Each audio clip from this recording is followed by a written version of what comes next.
Hi friends, ఇప్పుడు 3/4 hands ఎలా cutting చేయాలో చూపిస్తున్నాను. ముందుగా క్లాత్ ఈ విధంగా 2 ఫోల్డింగ్స్ చేసుకోవాలి. రెండు చేతుల కోసం దీన్ని ఈ విధంగా మళ్ళీ ఈ విధంగా ఫోల్డ్ చేసుకోవాలి. రెండు చేతుల కోసం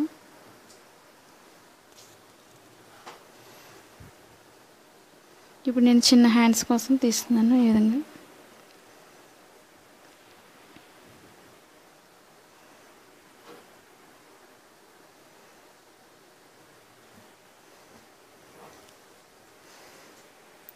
ఈ విధంగా హ్యాండ్స్ తీసుకోవాలి లూజ్ భాగానికి. ఇప్పుడు పైన స్టిచ్చింగ్ పాయింట్కి ఒక మార్కింగ్ చేస్తున్నాను. ఈ ఖర్చు భాగం ఈ విధంగా పైకి తీసుకొని ఇక్కడికి ఖర్చు భాగానికి ఈ విధంగా ఒక మార్కింగ్ చేస్తున్నాను. ఇప్పుడు ఈ హ్యాండ్స్ చిన్నవి కాబట్టి పెద్దవి చేస్తున్నాను. ఇప్పుడు చంక భాగం దగ్గర స్టిచ్చింగ్ పాయింట్కి ఒక మార్కింగ్ చేస్తున్నాను. పైన ఖర్చు భాగానికి ఈ విధంగా 2 మార్కింగ్ చేసుకోవాలి. ఇప్పుడు మనకి పొడవు, మన హ్యాండ్స్కి ఎంత అయితే పొడవు కావాలో అంత పొడవు వరకు మార్కింగ్ చేస్తున్నాను. హ్యాండ్స్ పొడవు పెడుతూ ఇప్పుడు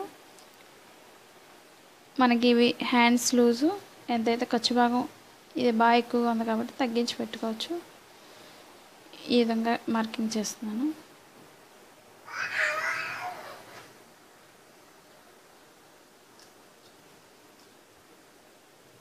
ఇప్పుడు మనకి లూజ్ కిందకు వచ్చేసరికి బాగా తగ్గుతుంది కాబట్టి ఈ విధంగా తగ్గించి మార్కింగ్ చేసుకోవాలి. ఈ విధంగా మనకి ఫోల్డింగ్ ఎంతైతే అవసరం అవుతుందో అంతవరకు ఈ విధంగా దీని లోపలికి ఫోల్డింగ్ ఈ విధంగా మార్కింగ్ చేసుకోవాలి. ఇప్పుడు పైన షోల్డర్ దగ్గర కరెక్ట్గా రావడం కోసం అక్కడ నుంచి 1 ఇంచ్ దాటిన దగ్గర నుంచి మనం లోతు తీసుకోవాలి. ఈ విధంగా లోతు తీసుకోవాలి.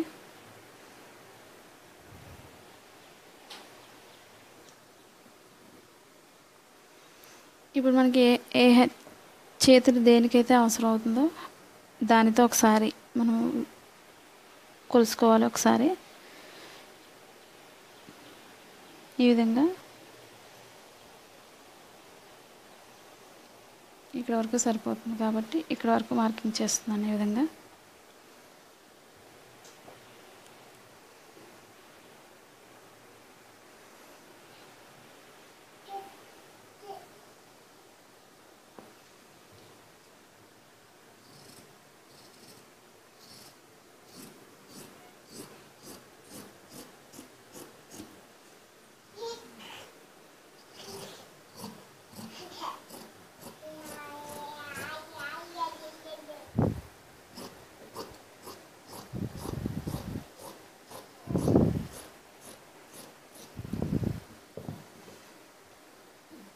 ఇప్పుడు పైన భాగానికి మధ్య కరెక్ట్గా రావడం కోసం ఈ విధంగా కట్ చేసుకోవాలి. ఇప్పుడు మనకి లోపలికి ఫోల్డింగ్ దగ్గరికి ఎంత అయితే అవసరం అవుతుందో హ్యాండ్కి అంతవరకు ఈ విధంగా మార్కింగ్ చేసుకోవాలి. ఇక్కడ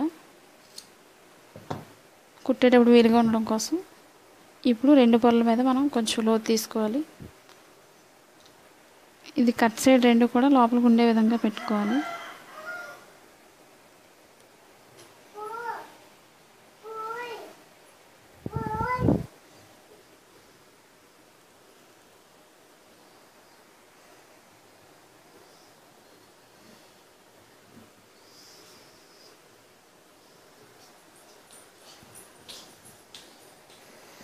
ఇప్పుడు పైన ఇది రాంగ్ సైడ్. ఇది ఇప్పుడు మనకి ఎక్కడైతే లూజ్ ఖర్చు భాగం వరకు మనం వేసుకోవాలో అక్కడి నుంచి మనం ఈ 2 పొరల మీద కొంచెం లోతు తీసుకోవాలి. ఈ విధంగా కొంచెం